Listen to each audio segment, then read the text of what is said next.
श्री रामचंद्र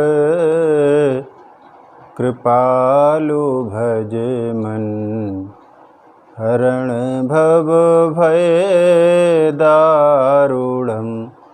नव कंज लोचन कंज मुख कर, कंज पद कंजारूढ़म। श्री राम श्री राम। वंदे विदेह तनया पदपुंडरीकं, कैशोर सौरभ समाहृतयोगचित्तं। हन्तुं त्रितापमनिशं मुनिहंससेव्यं, सन्मानशाली परिपीत परागपुंजम्। कौशलेन्द्रपदकंजमंजुलौ, कोमलावजमहेशवन्दितौ। जानकी करसरोजलालितौ, चिन्तकस्य मनभृङ्गसंगिनौ। अतुलितबलधामं हेमशैलाभदेहं, दनुजवन्कृशानुं ज्ञानिनामग्रगण्यं। सकलगुणनिधानं वानराणामधीशं, रघुपतिप्रियभक्तं वातजातं नमामि। श्री गुरुचरण सरोज रज, निज मन मुकुर सुधारि। बरनौ रघुवर बिमल जसु, जो दायक फलचारि। तुलसीदास जी के पद कमल बारंबार मनाए। गुण गावऊँ सिया राम के, हनुमत हो सहाय। बोलिए श्री सीताराम जी महाराज की जय। जय जय राम कथा, जय श्री राम कथा, जय जय राम कथा, जय श्री राम कथा। इसे श्रवण कर मिट जाती है, इसे श्रवण कर मिट जाती है जन्म जन्म की व्यथा।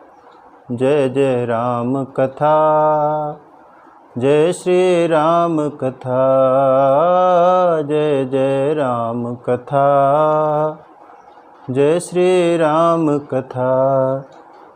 राम कथा सुंदर कर तारी, संशय विहग उड़ावन हारी। राम कथा सुंदर कर तारी, संशय विहग उड़ावन हारी। राम कथा कलि विटप कुठारी, सादर सुनु गिरिराज कुमारी।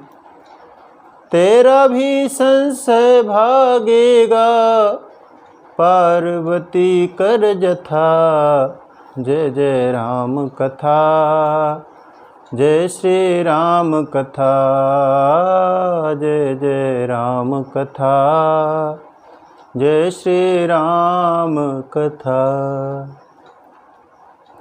बोलिए श्री सीताराम जी महाराज की जय। हनुमान जी महाराज की जय। गोस्वामी तुलसीदास जी महाराज की जय। अखिल ब्रह्मांड नायक भगवान श्री राघवेंद्र वात्सल्यमयी माँ जानकी की कृपा से ये हमारा परम सौभाग्य है कि हम भगवान के श्री चरणों में बैठकर भगवत रस कथा का पान कर रहे हैं। विज्ञान के माध्यम से देश विदेश में बैठे सभी श्रोता भाई बहनों का मैं भगवान की इस दिव्य कथा में हृदय से स्वागत करता हूँ।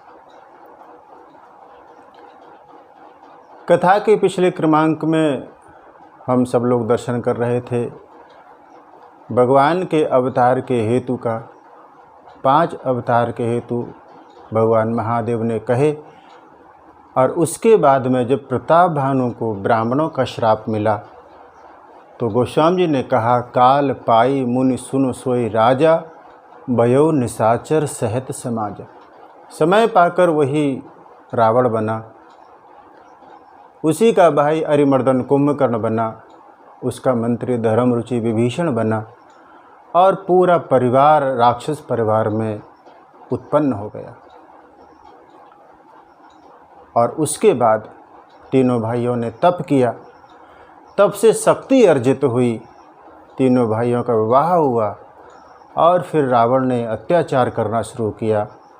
उसने कहा कि जहाँ जहाँ ब्राह्मणों का वास हो, यज्ञ अवन हो रहे हों, जहाँ जहाँ सत्कर्म हो रहे हों, उन सबको नष्ट भ्रष्ट कर दो।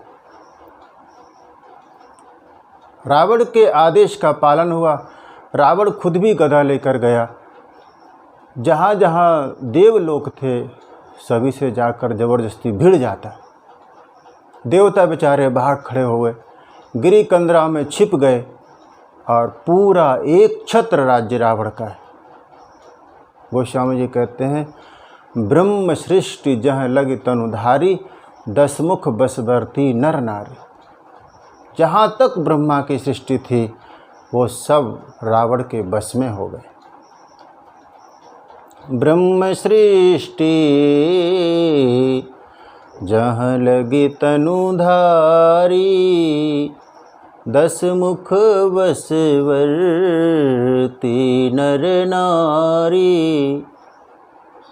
पूरा का पूरा साम्राज्य रावण का स्थापित हो गया और रावण के अत्याचार से पृथ्वी व्याकुल हुई।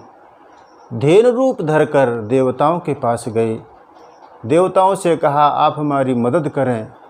तब देवताओं ने कहा कि इसमें मैं आपकी मदद नहीं कर सकता हूँ, लेकिन हाँ, जिन्होंने रावण का निर्माण किया है, जिन्होंने रावण को वरदान दिया है, हम सब उन्हीं के पास चले।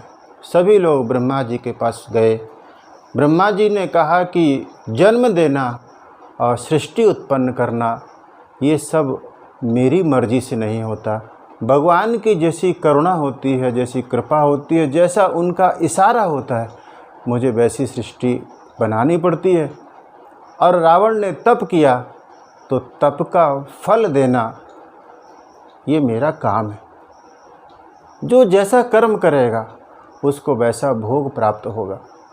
रावण ने तप किया, मैंने उसको आशीर्वाद दिया, लेकिन अब उसका वध कैसे होगा ये मेरे बस में नहीं है।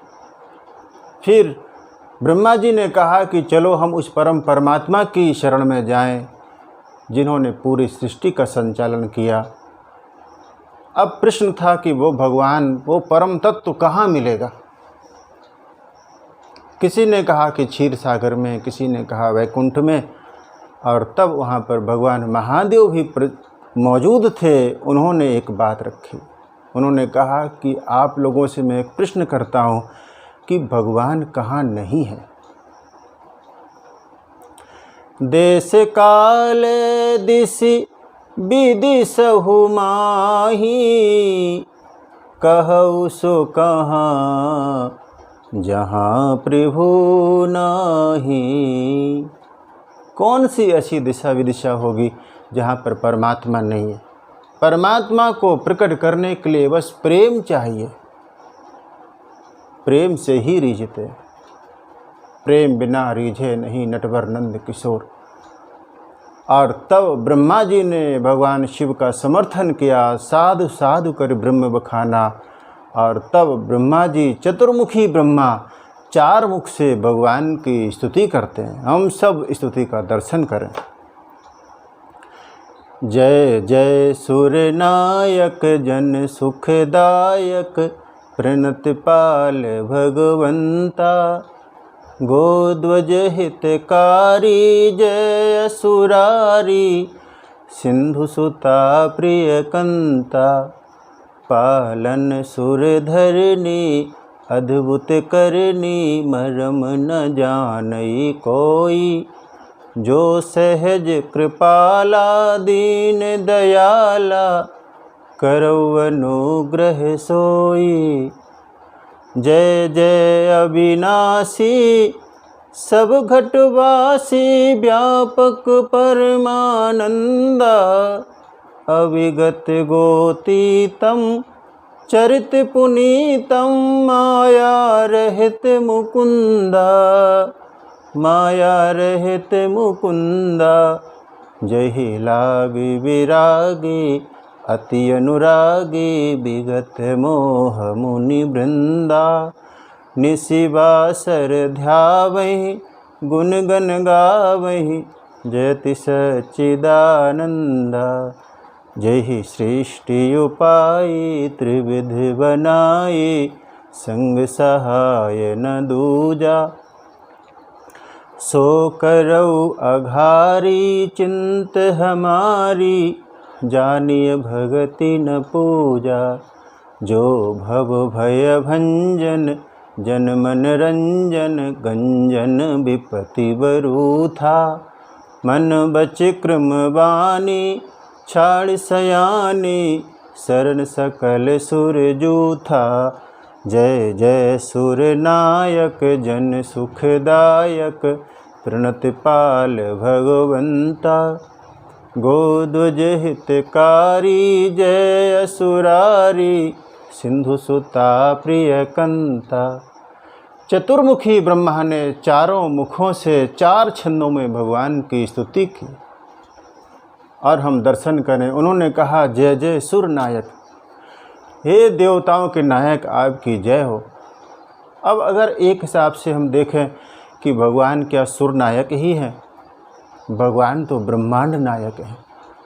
लेकिन ब्रह्मा जी ने सोचा कि यदि मैं इनको ब्रह्मांड नायक कहूँ तो फिर बाद में मैं ये नहीं कह पाऊँगा कि आप रावण का वध करिए, क्योंकि रावण तो ब्रह्मांड में ही है। इसलिए ब्रह्मा जी बुद्धि के देव हैं। उन्होंने कहा भगवान को ऐसे विशेषण दो जिससे अपना काम बने। जय जय सुर नायक जन सुखदायक। यद्यपि भगवान केवल भक्तों को ही सुख देते ऐसी बात नहीं है, भगवान तो सर्व सुखदायक है। भगवान का नाम ही है, भगवान शोभा धाम है, भगवान सुख धाम है, भगवान सुख मंदिर है। सुख मंदिर सुंदर श्री रमणम गोस्वामी जी कहते हैं भगवान तो सुख के धाम है। जब भगवान का नामकरण हुआ गोस्वामी जी ने वहाँ लिखा जो आनंद सिंधु सुख राशि। भगवान तो आनंद के सिंधु हैं, सुख की राशि हैं। पूरी सृष्टि जिनके एक कण भर से पोषित हो जाती हो। लेकिन ब्रह्मा जी ने कहा जन सुखदायक, कि भगवान आप अपने भक्तों को सुख देने वाले। प्रणत पाल भगवंता, हम आपकी सब शरण में हैं, आप हम सबका पालन कीजिए। आपने गायों के लिए, ब्राह्मणों के हित करने के लिए आपने हमेशा से अवतार लिया है। भगवान ने कहा कि वो तो सब ठीक है, इतनी स्तुति कर रहे हो, अपना मंतव्य बताओ जरा, आप चाहते क्या हैं? और तब ब्रह्मा जी ने एक बड़ी मीठी बात कही। उन्होंने कहा कि जय असुरारी। कहा भगवान आप तो दैत्यों के शत्रु हैं। भगवान तो यद्यपि किसी के शत्रु नहीं है, पूरी सृष्टि भगवान की ही है।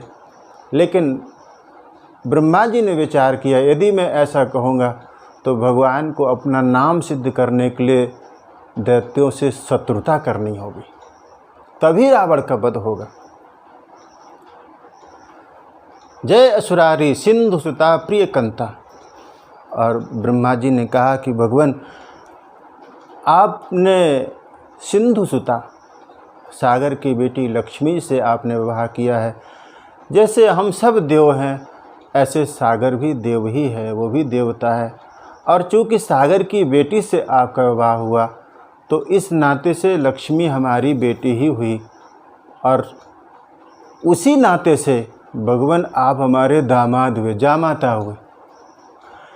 तो इसलिए आपका कर्तव्य है कि आप हमारी रक्षा करें। और साहब बात तभी बनती है जब भगवान से हम कोई ना कोई नाता जोड़ लेते हैं, कोई ना कोई नाता जुड़े। वात्सल रस हो, श्रृंगार रस हो, हास्य रस हो, करुण रस हो, दास भाव हो, किसी न किसी भाव से हम भगवान से जुड़ें। गोस्वामी जी बड़ी मीठी बात कहते हैं, वो तो भगवान से कहते हैं कि भगवान हमारे और आपके बीच में बहुत से नाते हैं। तो ही मोहि नाते अनेक। भगवान ने कहा वो तो ठीक है, लेकिन तुम्हें कौन सा नाता पसंद है, तुम क्या चाहते हो? तब गोस्वामी जी ने कहा कि भगवान हमारे नाते बहुत सारे हैं, हम कुछ नहीं चाहते। हमें कौन सा नाता पसंद है ये महत्व का नहीं है, महत्व का ये है कि आपको कौन सा नाता पसंद है। भगवान ने कहा कि हमें कौन सा पसंद होगा, हमें कौन सी गर्ज है कि हमें कोई नाता पसंद हो। गोस्वामी जी ने कहा कि भगवान यदि हम नाता अपनी तरफ से रखेंगे तो हम तो साहब जीव हैं, कब भूल जाएंगे आपको, जिम्मेदारी हमारी होगी। लेकिन यदि नाता आपकी तरफ से होगा तो फिर वो नाता अक्षुण्ण बना रहेगा, आप हमारे ऊपर करुणा करते रहेंगे। तो ही मोहि नाते अनेक, मानिए जो भाव है, जो भी आपको पसंद हो आप मानिए। ज्यों त्यों तुलसी कृपालु चरण शरण पावे। बस मुझे तो आपके चरणों की शरण चाहिए साहब, कोई भी नाता हो। राम जी से जिनका नाता है, जानकी जी से जिनका नाता है, वो भला क्यों किसी से घबराता है। राम जी से जिनका नाता है, जिसका भी भगवान राम जानकी से नाता है, जिनका उनसे संबंध है, फिर वो क्यों घबराए। एक भरोसो एक बल, एक आस विश्वास, एक राम घन श्याम हित चातक तुलसीदास। दूसरे छंद में ब्रह्मा जी ने प्रार्थना की, जय जय अविनाशी सब घटवासी, व्यापक परमानंदा। भगवान आप अविनाशी हैं, सभी घट में निवास करने वाले हैं, सब घट में रो साइया, सूनी सेज न कोई। आप व्याप्त हैं, आपको सब कुछ पता है। और ब्रह्मा जी ने कहा कि जिसके लिए वैरागी भी अति अनुरागी बन जाता हो, संसार से जिसका वैराग हो गया, ऐसे महापुरुष भी आपके श्री चरणों के अनुरागी हो गए। जही लाग विरागी अति अनुरागी। वो भगवान मेरी रक्षा करे। तीसरे छंद में भगवान ब्रह्मा ने प्रार्थना की। ब्रह्मा जी ने कहा, जही सृष्टि उपाई त्रिविधि बनाई, संग सहाय न दूजा। कहा कि भगवान आपने सृष्टि बनाई है। भगवान ने कहा कि तुम तो कहते हो मैंने सृष्टि बनाई है, लेकिन पूरी दुनिया तो यही कहती है कि ब्रह्मा जी ने सृष्टि बनाई। और तब ब्रह्मा जी ने कहा कि भगवान बात यह है कि जब आपने सृष्टि बनाई तब उस समय कोई दूसरा था नहीं, और संसार वाले तो बिना गवाही के किसी को प्रमाणिक नहीं मानते, तो इसलिए आपके सपोर्ट में कोई गवाही देने वाला नहीं था, कोई विटनेस नहीं था।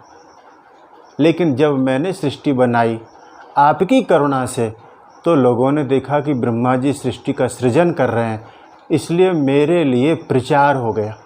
मूल रूप से सच बात यही है कि सृष्टि बनाने वाले आप ही हैं, आपने तो मुझे भी बनाया।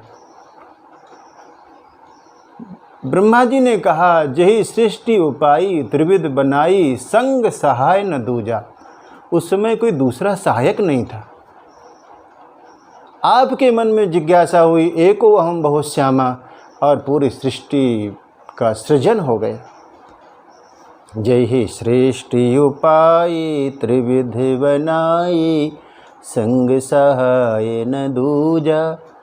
ब्रह्मा जी का एक संकेत ये भी था देवताओं की तरफ कि देवताओं ने ब्रह्मा जी से कहा था कि रावण का निर्माण आपने किया है, इसलिए उसका नाश कैसे होगा आप ही बताएं। तो ब्रह्मा जी ने देवताओं की इस बात का समाधान भी कर दिया कि भले ही ये लगता हो कि निर्माण मैंने किया, लेकिन सत्य ये है कि यही सृष्टि हो पाई, ये सामने जो परमात्मा है उन्होंने ही सृष्टि का सृजन किया, मैं तो एक निमित्त भर हूँ। तीसरे छंद में भगवान ब्रह्मा ने स्तुति की, मन बचे क्रम वाणी छाड़ी सयानी, शरण सकल सुरजू था। ब्रह्मा जी ने कहा कि भगवान हम मन वचन कर्म से यह सयानापन छोड़कर, चतुराई छोड़कर आपके चरणों में प्रणत हैं। एक ही शर्त है, भगवान करुणा कब करते हैं? जब जीव मन वचन कर्म से चतुराई छोड़कर भगवान की शरण में चला जाता है। मन क्रम वचन छाड़ी चतुराई, भजत कृपा करी हई रघुराई। मन वचन कर्म से निष्कपट होकर जीव के और शिव के बीच में एक ही पट है, एक ही पर्दा है, और वो पट है कपट। जीव जब कपट से मुक्त हो जाता है, दंभ से मुक्त हो जाता है, तो फिर जीव में और शिव में कोई भेद नहीं रहता। अगले छंद में ब्रह्मा जी ने स्तुति की, सारद श्रुति शेषा ऋषय शेषा, जा कहूँ को नहीं जाना, जही दीन प्यारे वेद पुकारे, द्रवौ सुश्री भगवान।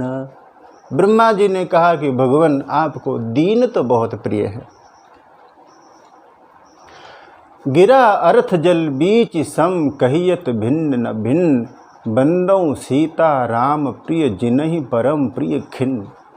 आपको दीन प्रिय है, ऐसा मैं नहीं कहता हूँ, ऐसा वेद कहते हैं। इसलिए हे परमात्मा आपको दीनता प्रिय है और हम सब दैन्य भाव से आपकी शरण में हैं। आप पिघलिए, आप द्रवित होइए। द्रवौ सुश्री भगवाना। प्रश्न है कि भगवान द्रवित कब होते हैं, भगवान कब पिघलते हैं?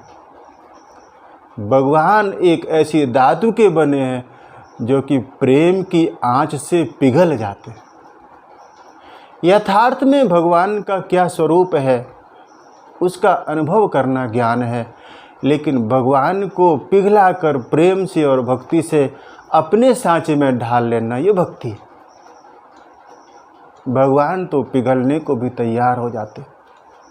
ब्रह्मा जी ने कहा कि भगवान आप जब तक तटस्थ और कूटस्थ बने रहेंगे तब तक हमारी समस्या का समाधान नहीं होगा। आप पिघलिए और पिघलकर आप अवतार लीजिए।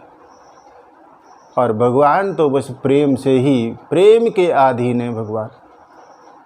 मोहन प्रेम बिना नहीं मिलता, चाहे कर लो कोटि उपाय। राम ही केवल प्रेम प्यारा, जान ले हु जो जाननी हारा। केवल और केवल भगवान को प्रेम ही प्रिय है।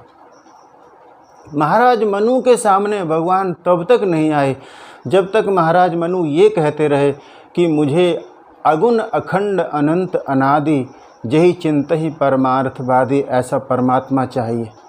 भगवान ने कहा कि ये तो निर्गुण निराकार का स्वरूप है, उसका कोई स्वरूप नहीं है, उसका कोई आकार नहीं है, तो प्रकट कैसे होगा।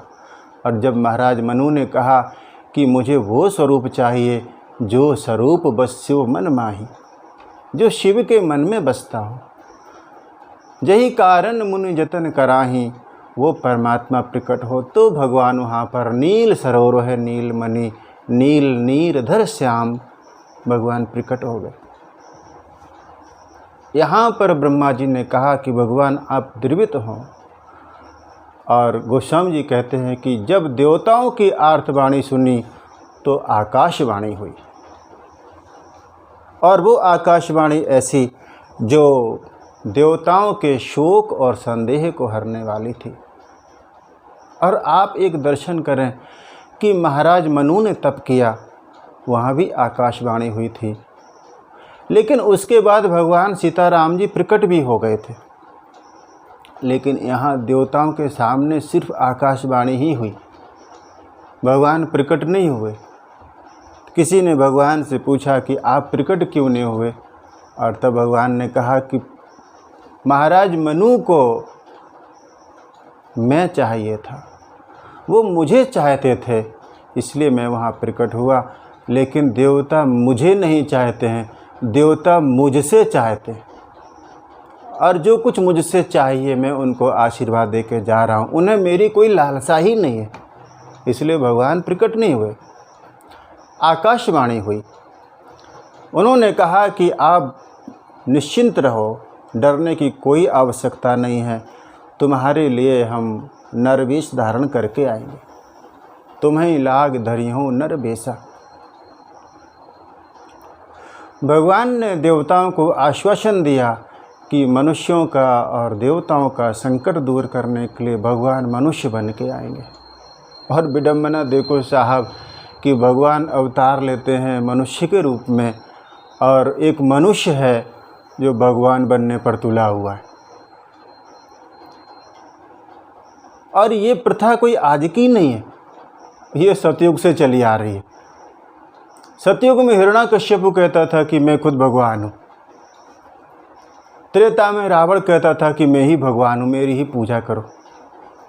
द्वापर में पौंड्रक नाम का एक राक्षस हुआ, वो कहता था कि मैं ही भगवान हूँ।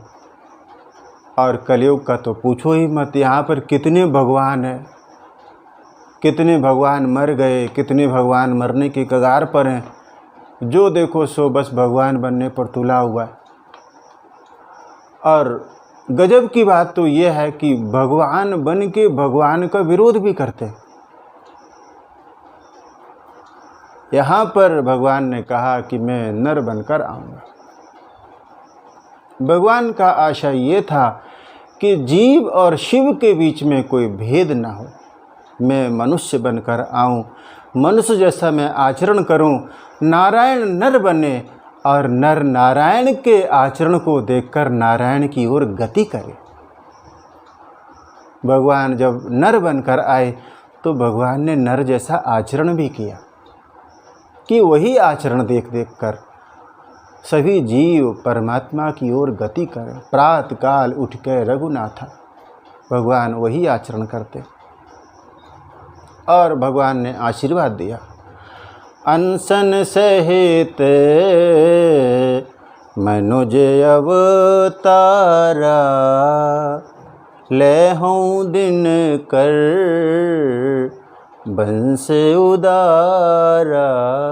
मैं अंशों के साथ में प्रकट होऊंगा, सूर वंश में मैं प्रकट होऊंगा, पृथ्वी का बाहर हरण करूंगा, नारद जी के वचनों को सत्य सिद्ध करूंगा। और भगवान ने कहा कि मैं आपको वचन देता हूँ, आप लोग बिल्कुल निर्भय हो जाओ। हरिहूँ सकल भूमि गरुआई, निर्भय हो देव समुदाय। आप लोग बिल्कुल निर्भय हो जाए। पर यहाँ पर एक संकेत ये कि निर्भयता या तो भगवान प्रदान करते हैं या भगवान की कथा प्रदान करती है।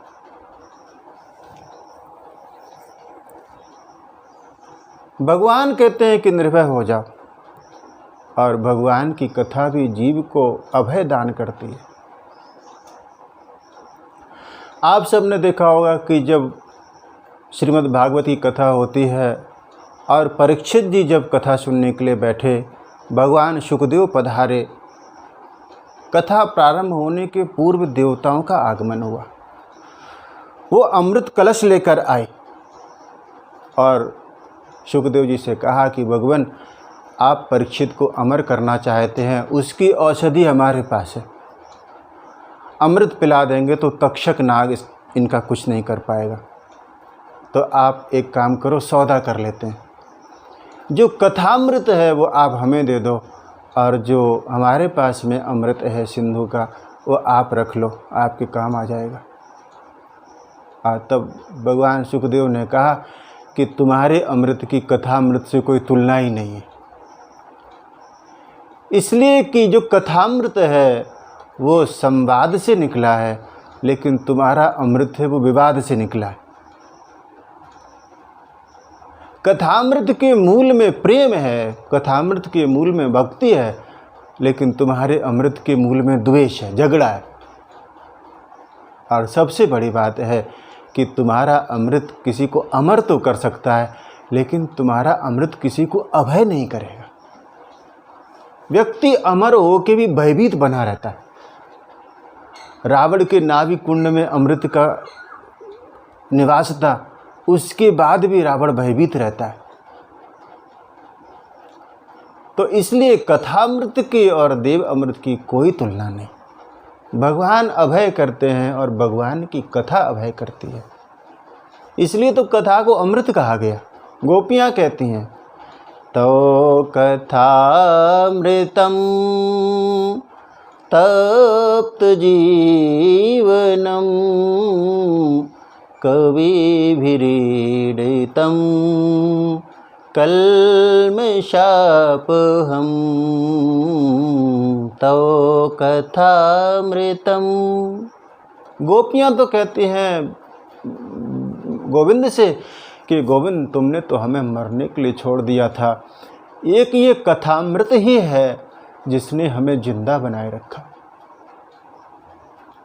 गोपियाँ कहती हैं कि हम तो दुविधा में हैं, भगवान का विरह विष है जो हमें जीने नहीं देता, और भगवान की कथा अमृत है जो हमें मरने नहीं देती, बार बार हमको बचा लेती।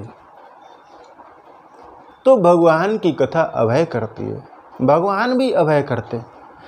यूँ तो आप देखें जैसे सिंह होता है, तो सिंह तो बड़ा खूंखार जानवर है, उसको देखकर कोई भी भयभीत तो हो जाए, लेकिन गोस्वामी जी कहते हैं कि भगवान ऐसे सिंह हैं जो किसी को भयभीत नहीं करते, उनका भय हर लेते। गोस्वामी जी भगवान राम को सिंह कहते। पुरुष सिंह दो वीर हरसि चले मुनि भय हरन। मुनि के भय को हरने के लिए सिंह चले।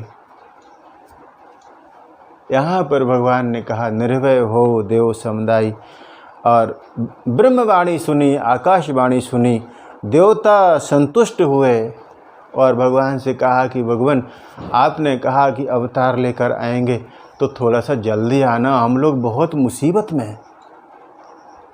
और तब भगवान ने कहा कि रात्रि हो जाए तो सुबह के लिए कोई प्रयास नहीं करना पड़ता, सुबह होने के लिए प्रतीक्षा करनी पड़ती है। तुम बस प्रतीक्षा करो, मैं आऊँगा। भगवान अंतर्धान हुए, भगवान की वाणी अंतर्धान हुई, और यहाँ देवता प्रसन्न हुए कि तो भगवान ने कह दिया, हमें तो कुछ करना नहीं है, अपने अपने धाम को जाने लगे। और तब ब्रह्मा जी ने कहा कि कहाँ जा रहे हो?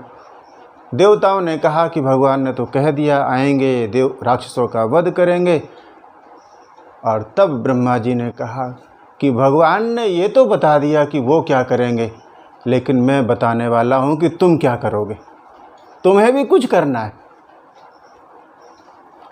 एक क्रम है साहब कि पहले पुरुषार्थ हो, फिर प्रार्थना हो, फिर भगवान की प्रतीक्षा हो, और तब फिर भगवान का प्राकट्य होता है। ब्रह्मा जी ने कहा कि तुम्हें भी एक काम करना है। क्या काम करना है? कहा भगवान नारायण से नर बनकर आ रहे हैं, तो कम से कम तुम लोग बानर तो बनो। ब्रह्मा जी ने कहा निज लोक ही बिरंचिगे देवन यही सिखाई बानर तनु धरी धरी मही हरिपद से बहु जाई। ब्रह्मा जी ने कहा अभी तक तुम लोग सुंदर थे, लेकिन अब भगवान अवतार ले रहे हैं तो तुम लोग सुंदर से बंदर बनो। बंदर बनोगे तो भगवान की सुंदरता दिखाई देगी। जब तक तुम सुंदर बने रहोगे तो तुम्हें कहाँ अपनी सुंदरता में उलझे रहोगे, भगवान की सुंदरता कहाँ दिखाई देती है। भगवान तो सुंदर हैं, उनकी सुंदरता को देखना है तो अब तुम बंदर बनो। भगवान बहुत सुंदर हैं, सत्यम शिवम सुंदरम। नाम तुम्हारा तारनहारा, कब तेरा दर्शन होगा। जिसकी रचना इतनी सुंदर, वो कितना सुंदर होगा, वो कितना सुंदर होगा। नाम तुम्हारा तारनहारा, कब तेरा दर्शन होगा। जिसकी रचना इतनी सुंदर, वो कितना सुंदर होगा। सुर नर मुनि जन जिन चरणों में निशिदिन ध्यान लगाते हैं, जो भी तुम्हारे दर पर आते मन वांछित फल पाते हैं। आत्मनिधि को पाने हेतु तेरा ही सरना होगा।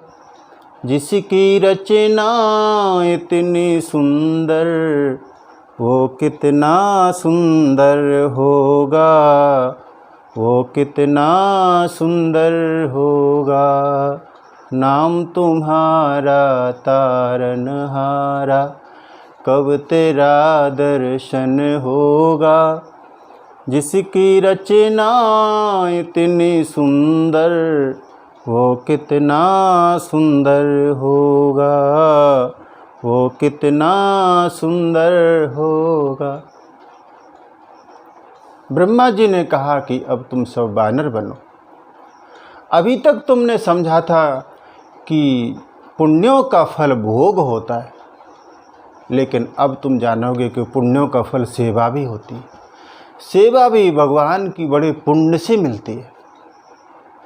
और फिर एक बहुत बड़ा अंतर हुआ साहब, जब तक देवता भोग भोगते रहे, तब तक दुर्गुणों से हारते रहे, राक्षसों से हारते रहे।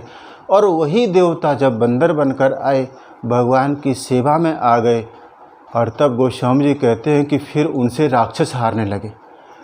वो बानर इतने बलशाली हो गए।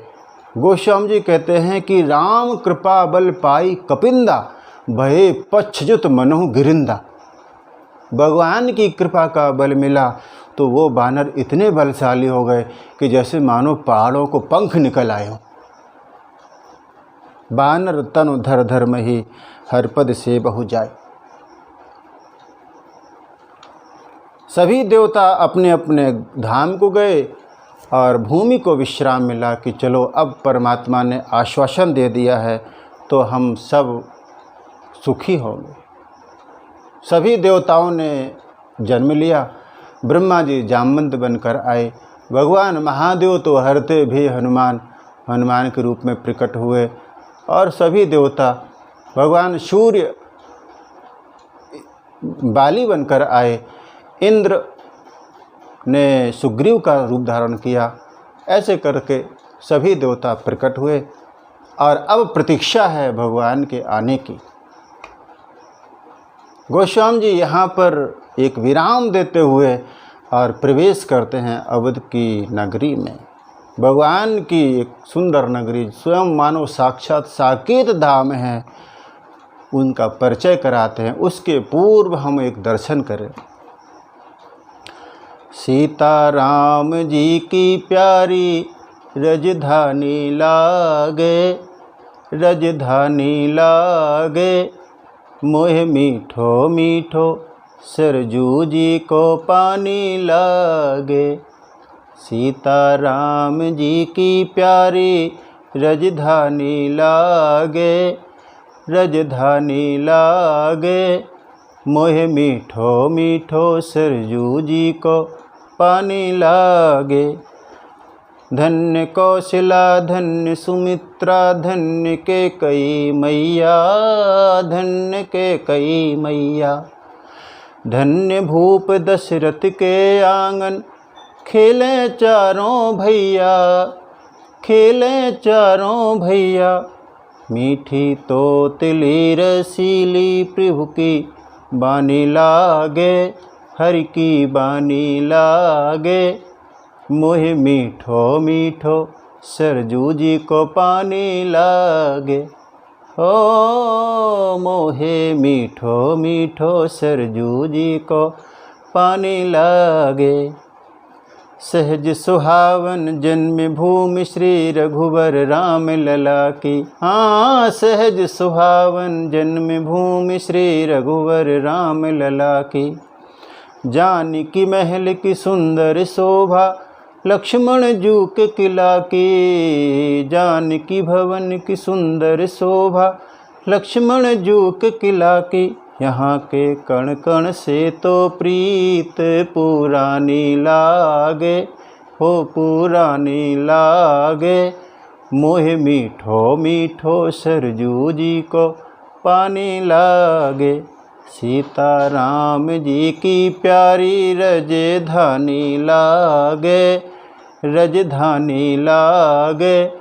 मोहे मीठो मीठो सरजू जी को पानी लागे। गोस्वामी जी प्रवेश करते हैं अयोध्या नगरी में और फिर वहाँ का परिचय कराया। अवधपुरी कौशल मणि राऊ, वेद विदित तेहि दशरथ नाऊ। धर्म धुरंधर गुण निधि ज्ञानी, हृदय भगति मति सारंग पानी। अवधपुरी रघुकुल मणि राव महाराज दशरथ हैं, अयोध्या के राजा। और गोस्वामी जी कहते हैं रघुवंश शिरोमणि है। किसी ने कहा कि इतने सारे राजे महाराजे इस कुल में हुए तो रघुवंश में महाराज दशरथ ही शिरोमणि क्यों? और तब गोस्वामी जी ने कहा कि इनके यहाँ एक महाराजा हुए हरिश्चंद्र, जिन्होंने सत्य को प्रकट किया। सत्य की रक्षा हेतु उन्होंने अपनी पत्नी और पुत्र का भी त्याग कर दिया था। इनकी वंश परंपरा में एक महाराज हुए हैं भागीरथ, जिन्होंने गंगा जी को प्रकट किया, तप किया। और एक महाराज हुए हैं दिलीप, जिन्होंने गौ सेवा का आदर्श प्रकट किया। लेकिन महाराज दशरथ धन्य हैं, जिन्होंने स्वयं साक्षात परमात्मा को प्रकट किया। इसलिए कहा कि रघुवंश के शिरोमणि हैं अवधपुरी रघुकुल मणि राव। और कहा कि वेद जानते हैं, इनका नाम महाराज दशरथ है। और मैं आपको कहूँ कि वेद में विदित तो हैं ही महाराज दशरथ, लेकिन महाराज दशरथ मूर्तिमान वेद हैं। ज्ञान शक्तिश्च कौशल्या सुमित्रोपासनात्मिका, क्रिया शक्तिश्च कैकेयी, वेदो दशरथो नृपः। वेद के 3 भाग हैं मानो। जो ज्ञान शक्ति है वो कौशल्या जी हैं, क्रिया शक्ति है वो कैकेयी हैं, उपासना शक्ति है वो सुमित्रा अम्बा हैं, और खुद महाराज दशरथ मूर्तिमान वेद हैं। 3 रानियां हैं महाराज दशरथ की, कौशल्या, कैकेयी, सुमित्रा। और एक बड़ी महत्व की बात यहाँ पर गोस्वामी जी कहते हैं, कौशल्यादि नारी प्रिय सब आचरण पुनीत, पति अनुकूल प्रेम दृढ़। और ये बहुत महत्व की बात है कि परिवार में पत्नी पति का आदर करे पति पत्नी को प्रेम करे, एक दूसरे का सम्मान हो। हम सब जानते हैं कि एक बात कही जाती है बहुधा कि पति परमेश्वर होता है, पति परमात्मा होता है, लेकिन पूर्ण रूप से यदि मुझे कहना हो तो मैं ये कहूँगा कि पत्नी पति की आत्मा होती है और पति पत्नी का परमात्मा होता है, एक दूसरे से जुड़े हुए हो। पति अनुकूल, सब प्रकार से महाराज दशरथ के यहाँ अनुकूलता है। और मैं आपको कहूँ कि महाराज दशरथ के यहाँ राम जी का जन्म ही क्यों हुआ। भगवान राम का अर्थ है आनंद, भगवान राम का अर्थ है विश्राम, भगवान राम का आनंद अर्थ है करुणा और प्रेम। और भगवान राम का प्राकट्य कहाँ होता है? पहली शर्त यह है कि अयोध्या हो, और अयोध्या का सीधा सा अर्थ है संत सभा अनुपम अवध, संतों की सभा ही अयोध्या है। भगवान कृष्ण कहते हैं कि मैं कहाँ रहता हूँ?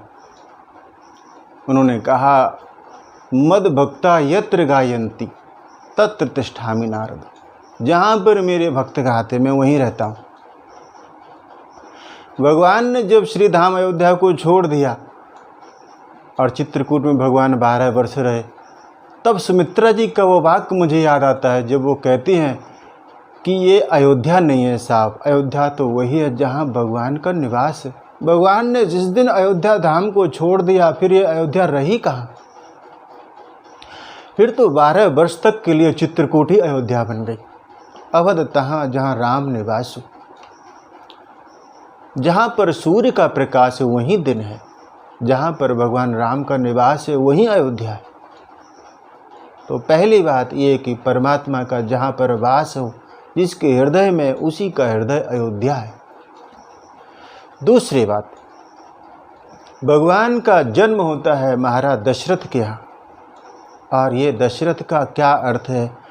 शरीर ही हमारा रथ है, आत्मा उसमें रथी है, इंद्रियां उसी रथ के घोड़े हैं, और ये घोड़े सब बेलगाम हो गए, अनियंत्रित हो गए, सब जहाँ तहाँ सब भाग रहे, तो लक्ष्य तक हम पहुँच नहीं पा रहे। दशरथ का अर्थ है जिसका शरीर रूपी रथ आत्मा रूपी रथी जिसको लेके जा रही है और जिसका लक्ष्य परमात्मा की तरफ है, वो महाराज दशरथ है।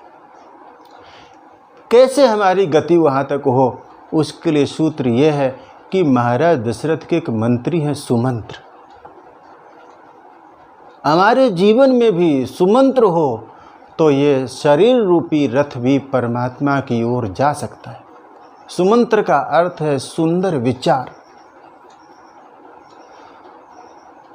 सुंदर विचार वही हमें परमात्मा की ओर लेके जाता है। तो अयोध्या हो भगवान का, जहाँ पर निवास हो, और हम दशरथ बनने की कोशिश करें सुमंत्र के साथ, अच्छे विचारों के साथ। और तीसरी बात ये कि भगवान का प्राकट्य वहाँ पर होता है जहाँ पर ज्ञान, भक्ति और कर्म का संगम हो, जहाँ पर कौशल्या हैं, सुमित्रा हैं, कैकेयी हैं, वहाँ पर भगवान का प्रादुर्भाव होता है। तो गोस्वामी जी ने आगे परिचय कराया कि महाराज दशरथ के यहाँ सब प्रकार से अनुकूलता है। दशरथ महाराज के यहाँ धन तो इतना है कि कुबेर भी देखकर लजा जाए। दशरथ धन सुनि धनद लजाही, लेकिन फिर भी महाराज के मन में ग्लानि है। ग्लानि ये है कि सब प्रकार से सब कुछ है लेकिन संतान नहीं है। एक बार भूपति मन माही, भय गलानि मोरे सुत नाही। गुरु ग्रह गययु तुरत महिपाला, चरण लागे करे विनय विशाला। गुरु के दर पर गए। और मैं आपको कहूँ ये सूत्र ही है मुश्किलें घेर लें तो न घबराइए, हौसले से हर एक काम सुलझाइए, फिर भी गम दूर होना अगर आपके, आप फिर सद्गुरु की शरण जाइए। एक वही दर है, भगवान का दर है, गुरु का दर है, जहाँ से समाधान होता है। ईश्वर का डर व्यक्ति को अपराधों से बचाता है और गुरु का दर व्यक्ति को कृपा से भर देता है। गुरु की शरण में हम जाएं। गम की अंधेरी रात में खुद को न बेकरार कर, सुबह जरूर आएगी तू सुबह का इंतजार तो कर। महाराज दशरथ गुरु शरण में गए। पुत्र नहीं है इस बात की ग्लानि है। प्रणाम किया भगवान वशिष्ठ के चरणों में और फिर जो दुख सुख था सब कुछ सुना दिया। निज दुख सुख सब गुर ही सुनायऊ, कही वशिष्ठ बहुविधि समुझायऊ। दुख ये सुनाया कि पूरा जीवन निकल गया लेकिन हमें अभी परमात्मा की प्राप्ति नहीं हुई है, भगवान नहीं मिले, इस बात का दुख है। और सुख कहा, सुख तो ये कि भगवान आपका दर्शन हो गया। संत मिलन सम सुख जग नाही, आपका दर्शन हो जाता है तो ये मेरे लिए सुख है। लेकिन मैं ये चाहता हूँ कि ये सुख आनंद की ओर जाए, परमात्मा की ओर जाए। चरणों में महाराज मानो गिर पड़े। उन्होंने कहा कि भगवान आप कुछ करुणा करें, क्या मेरे साथ ही रघुवंश समाप्त हो जाएगा? क्या अब इसका उत्तराधिकारी कोई नहीं होगा? और तब गुरुदेव ने कहा कि धरो धीर, आप धैर्य धारण करें। उसके पीछे अरुंधति ने जब पूछा भगवान गुरुदेव वशिष्ठ से कि महाराज दशरथ को कोई पुत्र क्यों नहीं है, कोई लाल क्यों नहीं है, और तब वशिष्ठ जी ने कहा था कि उनके मन में जब तक लाल के लिए लालसा नहीं होगी तब तक परमात्मा प्रकट नहीं होगा। अथा तो ब्रह्म जिज्ञासा, ब्रह्म की जिज्ञासा तो हो।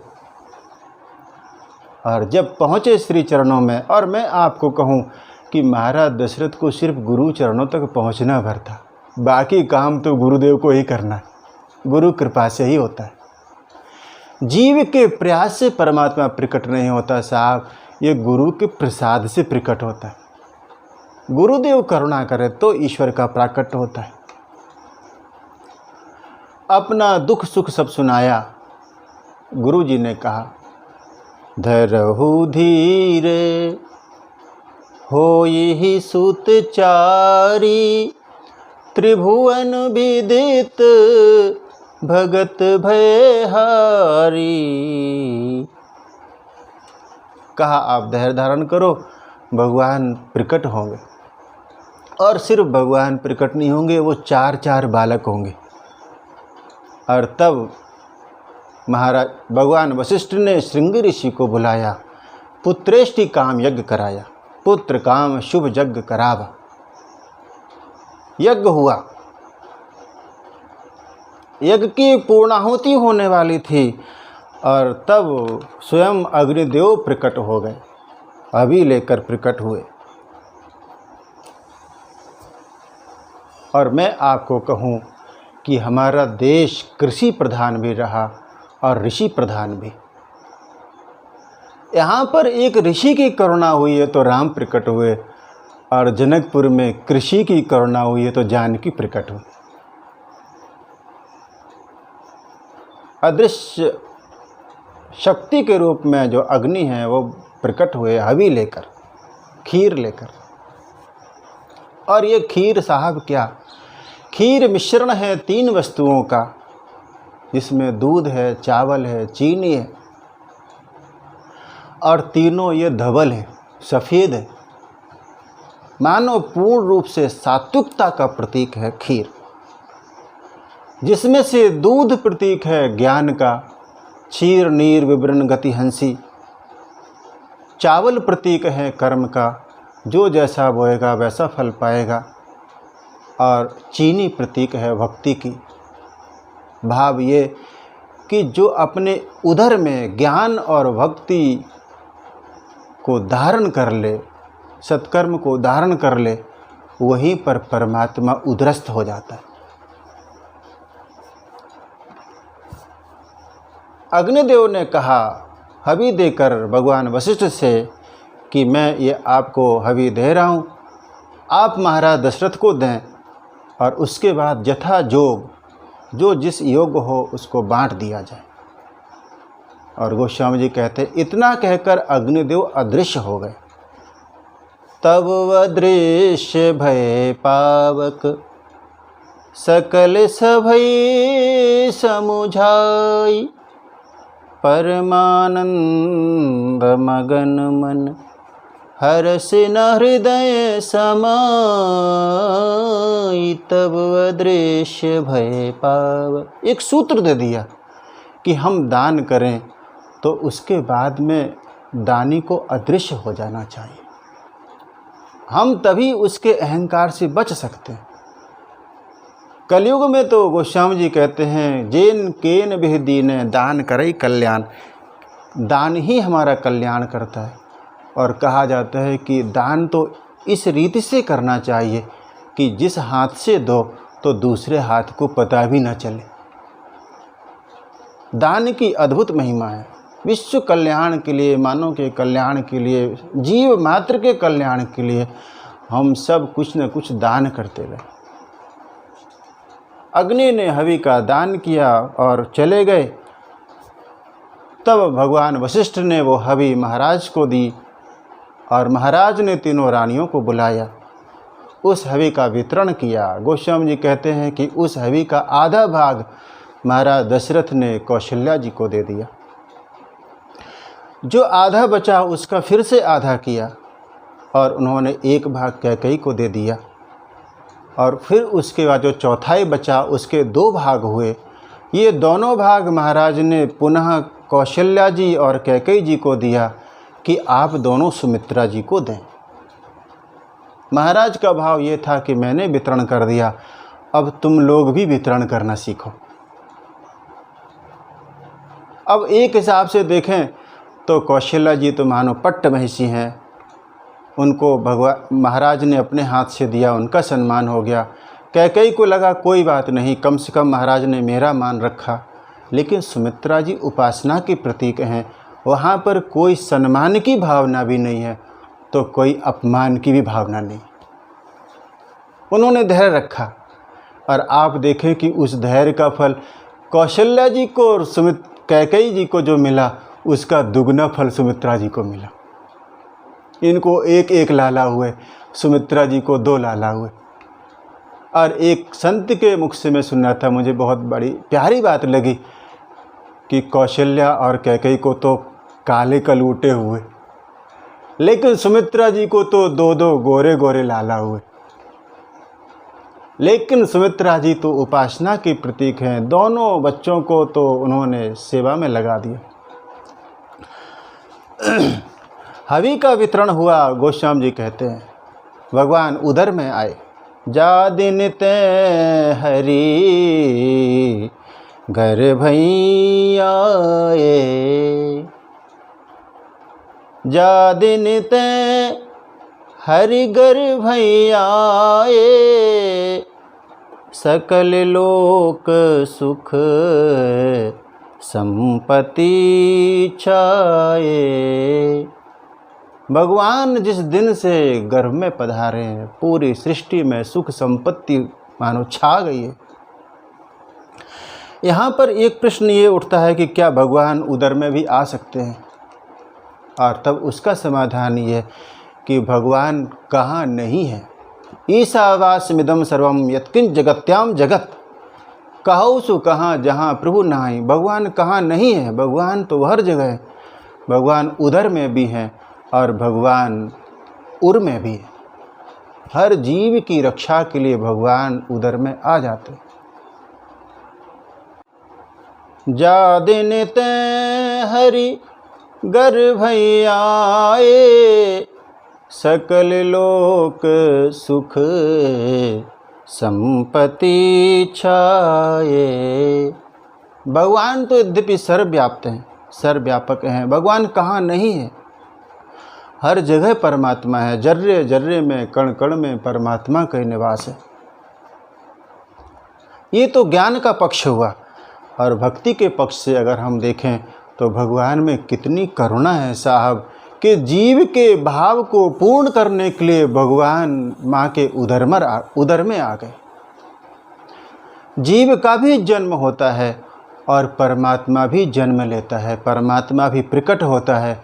अंतर है दोनों में एक, कि जीव का जब जन्म होता है तो वो कर्मवश होता है, कर्म के कारण होता है, लेकिन भगवान जब अवतार लेते हैं, भगवान जब प्रकट होते हैं तो भगवान करुणावश आते हैं।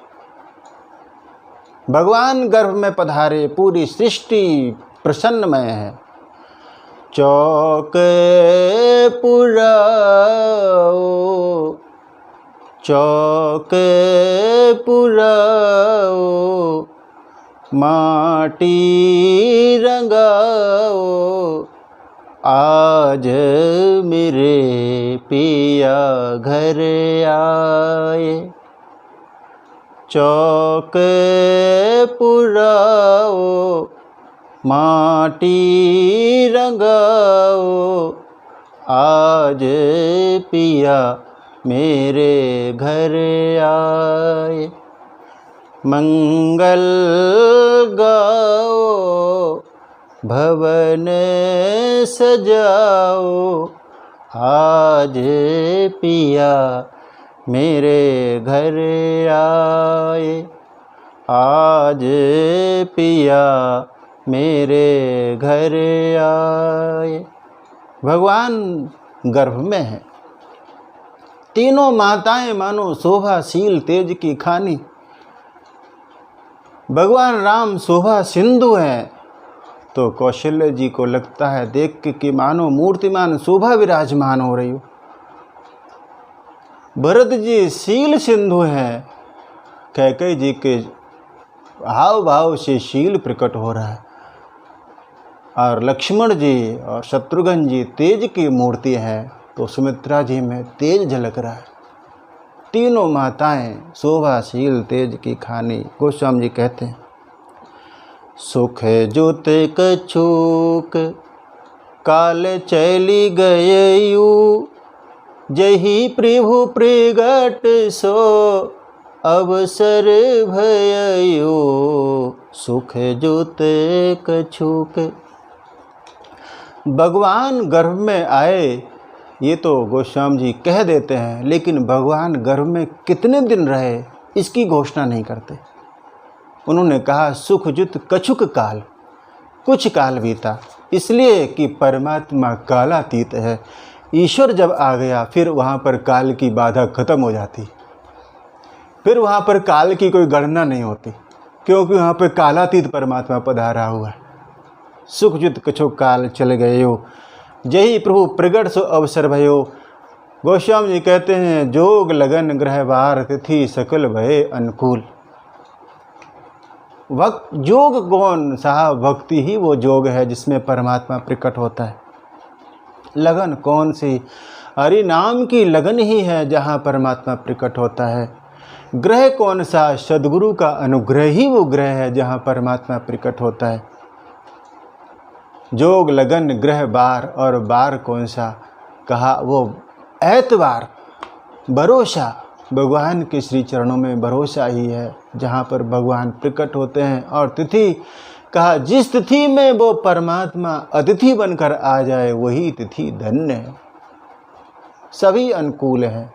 पूरी सृष्टि चर और अचर, पूरी चराचर सृष्टि मानो झूम रही है परमात्मा आने वाले। गोस्वामी जी ने तिथि की घोषणा की, महीने की घोषणा की। कहा, नौमी तिथि मधुमास पुनीता,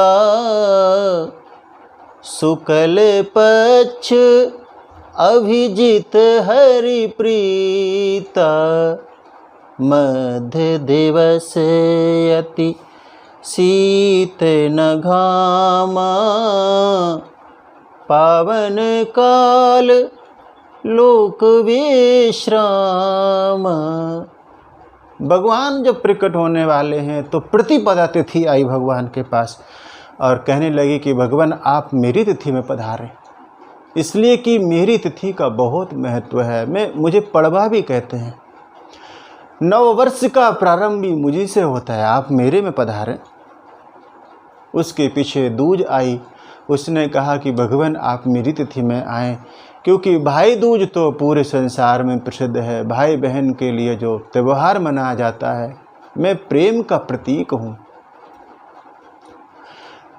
फिर उसके पीछे तृतीया खड़ी थी। उसने कहा भगवान आप मेरी तिथि में पधार, मैं हरितालिका तीज हूँ, मेरी अद्भुत महिमा है। उसके पीछे चतुर्थी।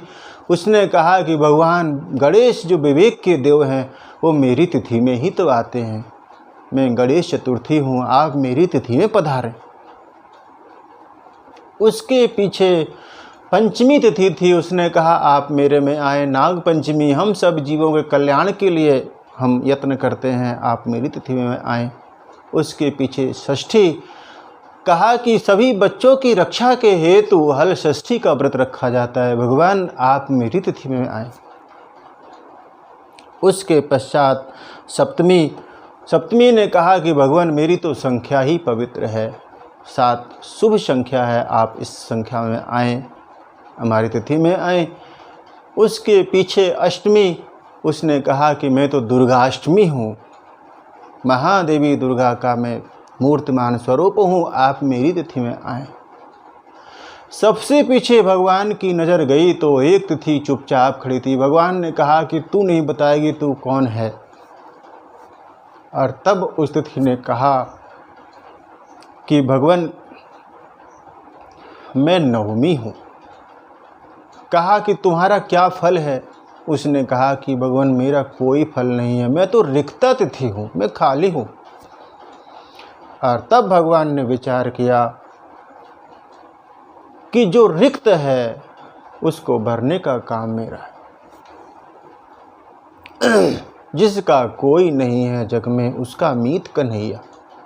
भगवान ने संकल्प लिया कि चलो अब मैं रिक्ता तिथि में ही प्रकट होऊंगा। मधुमास है, चैत्र का पवित्र महीना है, शुक्ल पक्ष है, अभिजीत मुहूर्त है, दिन के 12 बजने वाले हैं। हरिप्रीता। मध्य दिवस अति शीत न घामा, पावन काल लोक विश्राम। पूरा लोक विश्राम कर रहा है, पूरी सृष्टि में उमंग है। पक्षी कलरव करने लगे, पृथ्वी ने मानो हरी चादर ओढ़ ली। और आज सरजू जी में जल उछाल मार रहा है। और मैं आपको कहूँ कि सरजू जी में आज जल नहीं बह रहा है, सरजू में अमृत बह रहा है। पशु पक्षी सभी हर्षित हैं। गौशालाओं में गायें रम्हा रही हैं, भगवान की प्रतीक्षा हो रही है। और सभी देवताओं ने जाना कि भगवान का अवतार होने वाला है। ब्रह्मा जी के साथ सभी पधारे। आकाश में धुंधभी बजने लगी, देवता पुष्प वृष्टि करने लगे, गंधर्व गीत गाने लगे। ब्रह्मा जी सभी देवों के साथ में गर्भ में पधारे, भगवान की गर्भ स्तुति की। और स्तुति करने के बाद में स्तुति की, हम सब थोड़ा सा दर्शन करें। सब देव चले, महादेव चले, ले ले फूलन के हार रे, आओ रामा नागरिया, मेरे घर आओ सांवरिया। सब देव चले, महादेव चले, ले ले फूलन के हार रे, आओ रामा नगरिया, मेरे घर आओ सांवरिया। शिव शंकर ने आगे बढ़कर अपना डमरू बजाया, गंधर्वों ने ताल मिलाकर हरि का सुयश सुनाया। सब हरस रहे, फूल बरस रहे, और हो रही जय जयकार रे। आओ रामा नगरिया, सब देव चले महादेव चले, ले ले फूलन के हार हो। आओ रामा नगरिया। देवों ने स्तुति की और गोस्वामी जी कहते हैं सभी अपने अपने धाम को गए। सुर समूह विनती करी, पहुँचे निज निज धाम। जग निवास प्रभु प्रगटे, अखिल लोक विश्राम। सियावर रामचंद्र की जय। भगवान जगन निवास जगत के मालिक प्रकट हो गए। एक प्रकाश पुंज प्रकट हुआ कौशल्या जी के भवन में, और देखते देखते वो प्रकाश पुंज चतुर्भुज रूप में बदल गया। शंख चक्र गदा पद्म लिए चमचमाता हुआ मुकुट भगवान का, और सुंदर सी भगवान की आजानु भुजाएं, घुटनों तक लटकता हुआ पीताम्बर, गले में वनमाला, कौस्तुभ मणि लिए भगवान का अद्भुत तेज प्रकट हुआ।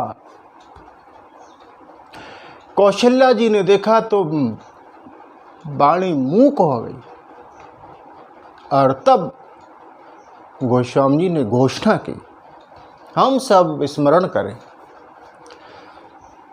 भय प्रगट कृपाला, दीन दयाला, कौशल्या हितकारी। हर्षित महतारी, मुनिमन हारी। अद्भुत रूप विचारी। भय प्रगट कृपाला।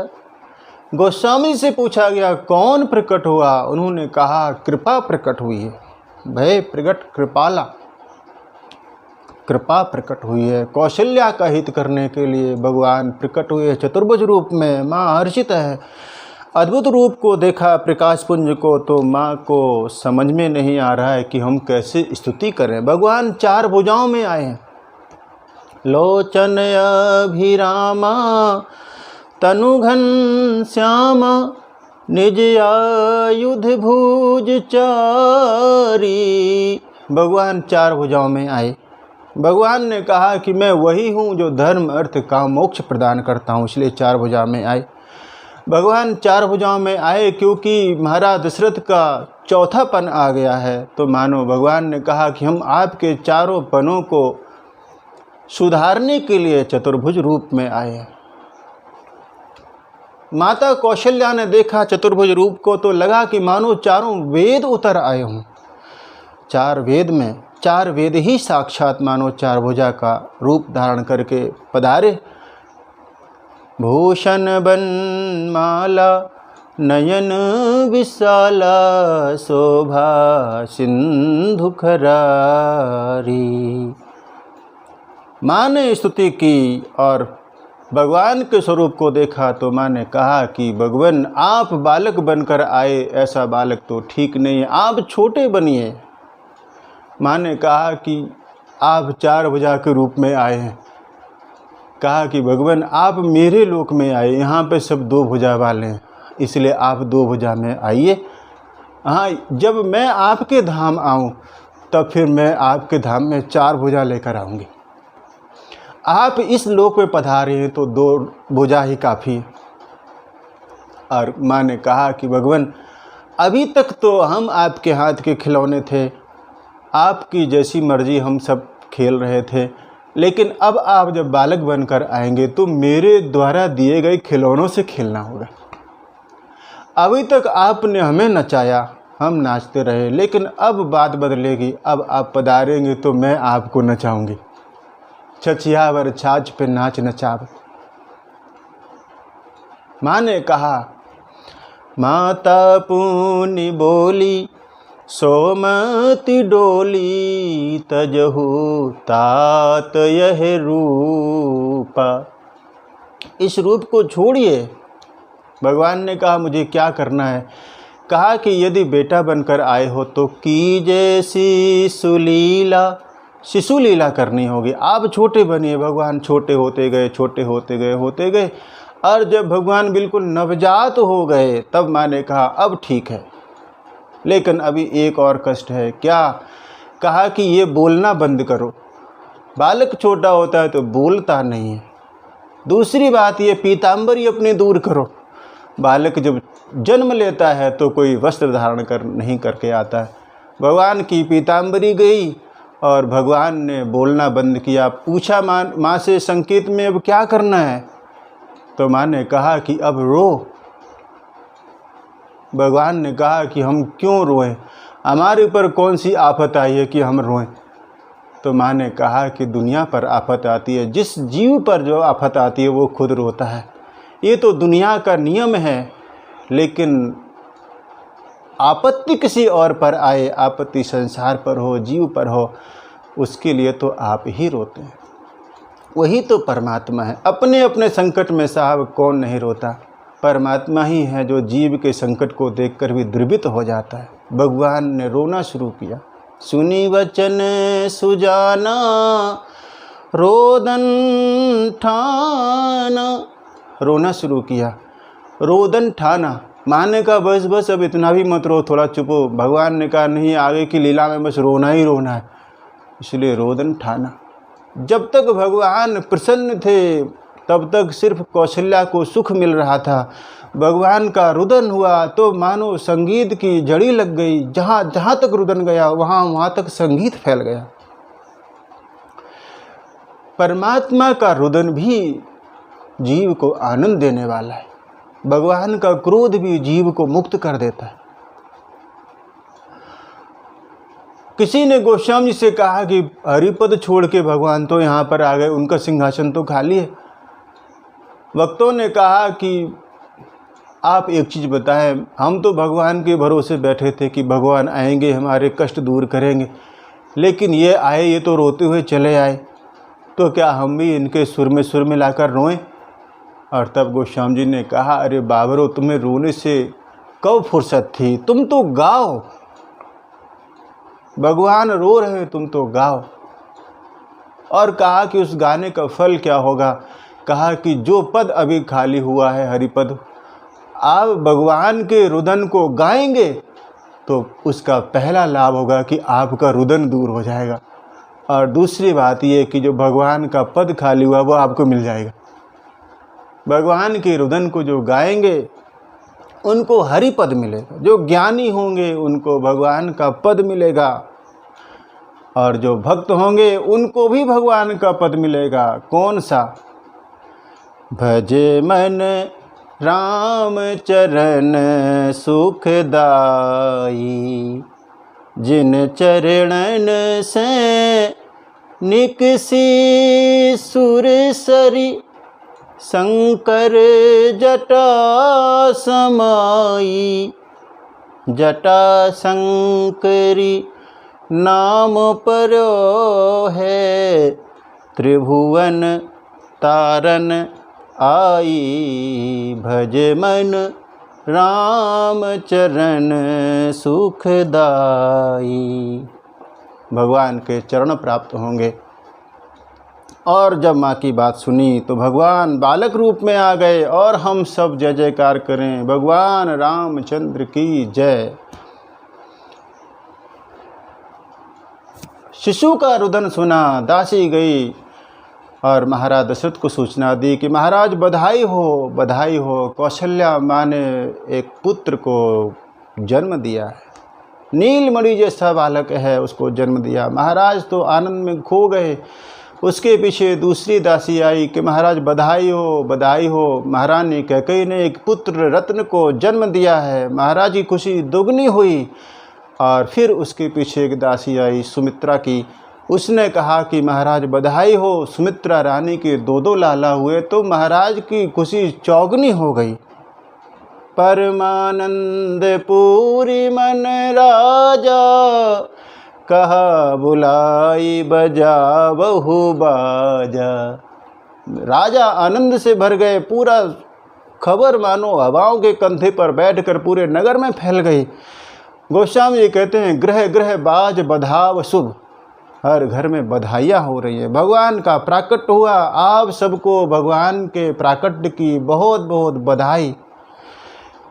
भगवान रामलला के प्राकट्य की बधाई हो, भगवान भरत के प्राकट्य की बधाई हो, लक्ष्मण और शत्रुघ्न के प्राकट्य की, चारों भैयाओं के प्राकट्य की, आप सबको बहुत बहुत बधाई। एक बधाई गाकर हम यहाँ पर वाणी को विराम दें।